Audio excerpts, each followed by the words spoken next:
Hi from London, Gareth here, and this is the third of our series on extroverts, introverts, who are the better language learners. In the first video we were looking at terms. We said that extroversion and introversion are on a spectrum. It's to do with the level of stimulation in our brains, whether we're seeking external stimulation or whether actually we need to retreat because we're already quite excited enough already. Thank you very much.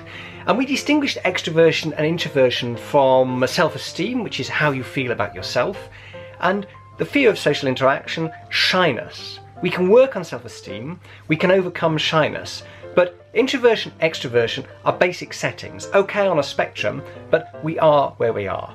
I'm very much on the introvert side, and so I often look askance with envy at the gregarious extrovert who seems to be so naturally well set up for the social interactions, which is such a part of learning to speak in particular a language well. But that doesn't mean, as introverts, that we can't be extremely successful language learners. We've actually got a lot going for us in many ways.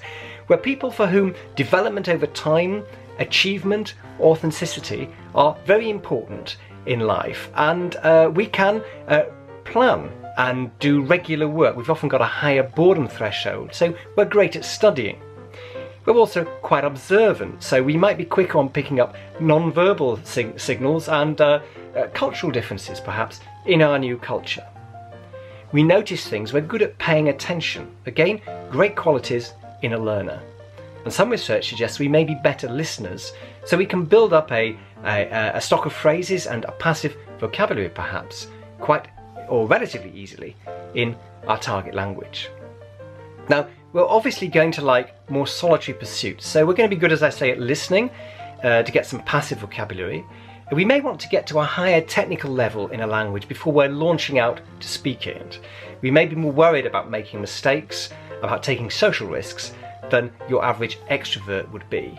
When you're starting, you might like, as an introvert, to prepare exchanges, short conversations in writing first, so you know where it's going to go.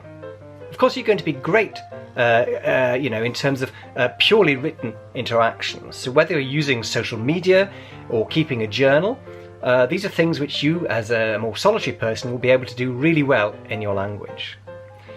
You might think classes wouldn't be the thing for the introvert, but if they're limited in duration and they're not too participatory, it could be just the sort of structure to help you get out of your shell into a social context. You may find that you prefer a more academic approach to the sort of group participation, so choose your classes wisely. You probably also like deeper one-to-one connections, so a language tandem perhaps, or a one-to-one work with a tutor, online or in person if you can afford it, will be great things to have a go at. If you're really shy, as well as being introverted, you can do pretend conversations with yourself. You can even record yourself, maybe work on what you've recorded then with a teacher. And of course you're going to be a great reader probably as an introvert, so do a lot of reading. Now, you may actually find that if you're learning a language which has a more reserved culture, such as Finnish for example, perhaps the formalities of Japanese, you could do really well as well, naturally, as an introvert. Now, what do we need to watch out for though, as introverts?